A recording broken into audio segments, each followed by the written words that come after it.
everybody. Welcome to the kitchen. Look at my beautiful guest today. This is my mother, Nancy. Hello, everyone. Welcome to Kathy's Southern Kitchen. And Mom's Southern Kitchen today. We're going way back. We're celebrating 60 years of Beef Month in Alabama, and we're calling it 60 years of nostalgia and savory memories. And this is one of my favorite memories, which is my mother's roast beef. Now, some people call it pot roast. Yeah. What did you call it, Mom? Roast beef, pot roast. We just called it anything. It was just roast beef. There you go. Usually Sunday dinner. Well, one thing I can say is it's absolutely delicious, and it makes the best Sunday dinner. Well, Mom, tell us about this delicious piece of beef that we've got in front of us. Well, this is about a 2.5-pound chuck roast. And you want to get it with a lot of marbleization in it, because that really brings out the flavor and it makes it so tender. This is going to feed about a family of 4. It's usually half of a pound per person. Yes. So 2.5 pounds works great for us. Yes. So, Mom, we've got our cast iron skillet. As a matter of fact, this is Grandmama's cast iron skillet. Oh my goodness, that really brings back memories. It sure does. We're heating it up on a good medium high. About medium high, yes. Get it. You want it hot enough to brown it. Get that good flavor in. You want the good color in it too. And while that's heating up, a little peanut oil. Yeah, there you go. We got it right there. Now, Mom, I know an onion goes in this dish. Yes. So I'm going to be your sous chef today. Okay. I'll handle the onion. All right. And this is a yellow onion. When I was shopping for the ingredients, I asked Mom, what should we use? Yes. Yellow or white? And yeah, I told her yellow. I usually use a yellow, but a white will be fine. You know, either one will work just good. And you don't put it in little bitty pieces. You just chop it up in chunks. Okay. Because we're just going to lay it around and it will cook right down into the sauce. And when you serve it, you probably will not even see it. But it does give it a delicious flavor. Now, when you say cut this in chunks. Yeah, just chunks. Ooh, I hope I don't start crying. Okay. So, should I quarter it? Maybe a little, no, cut it smaller than that. Okay. Go ahead and quarter it now. How about if I cut it? There you go. Okay, there this we is go. Perfect. That's my kind of chunk. There you go. That's perfect. Well, I can testify that you really don't know that the onions are here. They add great flavor because as a child, if I would have known that onions were in it, I probably wouldn't have eaten it. It's true. Yep, and my husband loves this roast, and he has no idea that there are onions in here. Woo! Yeah. My goodness. Well, Mom, I'm going to throw this away real quick. Well, I've got my hands washed. And I'll tell you a little tip that I learned years ago. After you wash your hands, if you've been cutting garlic or onions, if you will rub your fingertips on stainless steel. I'd forgotten that. It takes away the odor, because now, just nice and clean, although we both may start crying here in a minute because this is a strong onion, but I know it's going to be good. Yeah. All right, Mom, that should be hot enough. I've got some peanut oil here for you. Okay, let's add a little bit more. We don't want to put too much. We don't want to fry it, but we do want to brown it. There you go. I love peanut oil. Oh. We use peanut oil the majority of the time here in our area because Dothan, Alabama is the peanut capital of the world. But you can use canola oil, you can use vegetable oil. I've even used butter before. Well, I haven't used butter, but I tell you, I have used all of those other things, but I've always been a fan of peanut oil. Oh, that's getting good and smoky. That's exactly what we want to see. I'm going to go ahead and put it in now and let it begin to brown. Onion. Now, Mom, I noticed that we're not putting any seasoning on this roast. No, not now. We're going to let it cook just like it is. and fill in its good natural juices and flavor. And then we're going to take care of the seasoning after it gets brown, after it finishes browning. Yum. Well, I'll tell you what, should we go ahead and absolutely mix this together now? Yeah, do it now while the roast is browning and saves you some time. All right. Well, tell me, I'll go ahead and do this for you. Okay. We have mushroom soup. It's the white, creamy mushroom soup, not the golden. Okay. And then we're going to mix some Lipton seasoning in there, mix it up. Now this is the Lipton soup, the dried Lipton soup, and this is the onion flavor. Yep, you're going to mix that together.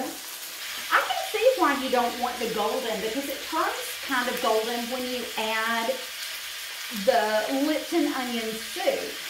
And also the golden does have a different flavor to it.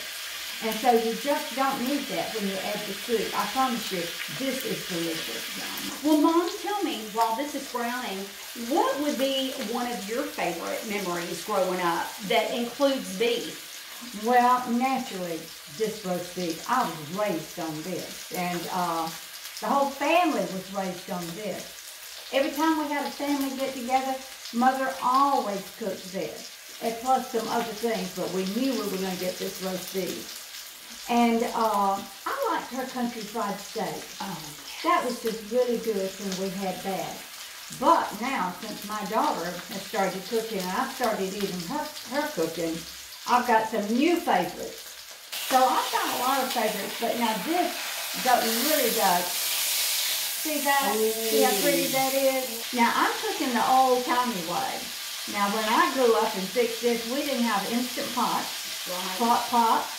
We didn't have air fryers, and we didn't even have microwaves. I didn't have a microwave until after you were in school. I remember getting the first microwave. And it was a big old thing and all like that. It's not like we have today.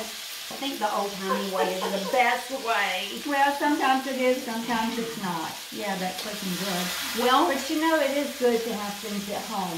It just gives the family so many memories to fall back on. And you want to always be creating memories for your family, your children and grandchildren. You know, I always want to remember sitting around Mom's table and the grandchildren sitting around Grandmama's table. That's right.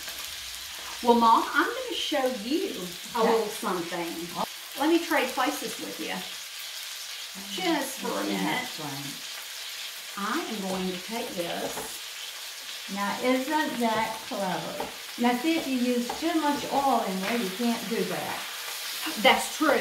You don't want to overdo it. Fry.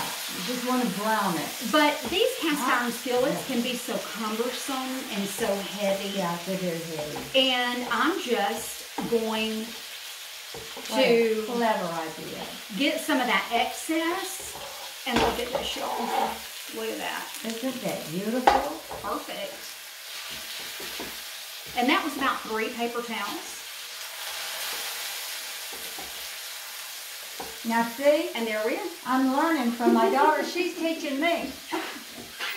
Well, those are some of those handy tricks that really make life a whole lot easier. So what I would usually have to do is take the roast beef out, put it on a plate, a platter, and then pour it out, and then put the roast beef back in. Well, that sounds like a lot of dishwashing to me. Well, it was. It was. This way is much easier. Listen to my daughter. Well, look at this. That's you think that's just beautiful? Perfect? I think that's I'm going just to about turn this perfect. off. Okay. I'm going to give you the soup. Okay. Show us what to do. Do I put... Well, you can do it either way. Why don't we just go ahead and spread this over the top of it, on the sides, and just get it covered real good. Now I think, daughter, we can put these onions around on top and on the side. Just add a little bit of water. Any water? Yeah. Right down here? Anywhere you want to. It's all going to come together anyway. Just, that's you go. About right. That was maybe 1/4 cup. Yeah. You just have to look at it. You know, some things you just can't give the right measurements. You just kind of have to work with it as you go. Now we'll just drop the onions around. And like I say, you can cover those up. Do you want me to put it on top of the roast, around? It's going to go everywhere. Yeah. But mainly, I guess, on around. There you go. Want that lid on good and very tight. Don't leave any places for air to get in, anything to escape. Now, we've got our oven preheated to 300 degrees. And this is going to cook low and slow. Remember, back in the day, they would put this on before they went to church and come home, and dinner was cooked. And so you can even cook it as low as 275 degrees. I've done that many times. Yes. The lower temperature that you cook it at, the more tender and juicy it's going to be. So this particular roast is going to cook about 3 to 3.5 hours at 300 degrees. And I can hardly wait. Here we go.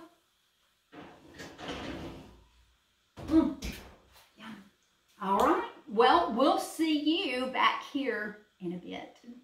I feel like I've stepped back in time. It just, y'all, it smells like home. Just like we said earlier, it's just wonderful. Look at this gorgeous roast. Isn't that beautiful? Well, Mom, will you do the honors and cut this beautiful I can't wait to roast? get my hands in it. And I tell you, I'm going to cut it the way, old-timey way.